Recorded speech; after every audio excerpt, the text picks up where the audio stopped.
2014 সালে হয়েছিল বিনা ভোট, 2018 সালে হয়েছিল রাতের ভোট, 2024 সালে আমরা দেখেছিলাম ডামি ভোট। ফ্যাসিস্ট শেখ হাসিনার পতনের পর ভেবেছিলাম 2026 সালে হবে আসল ভোট, কিন্তু 2026 সালে হয়েছে ম্যানেজ ভোট।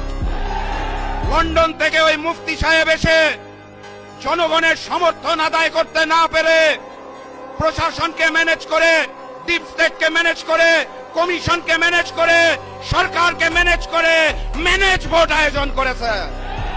এখানেই শেষ নয়, তারা ভোটের পরে ঝাঁপিয়ে পড়েছে নির্মম ভাবে জনগণের উপরে।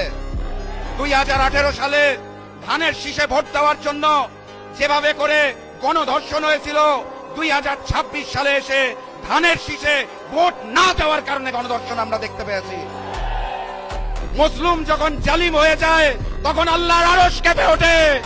আমি লন্ডনের মুফতি আর নতুন জালেমকে বলতে চাই, মজলুমরা হাঁটতে জানে না,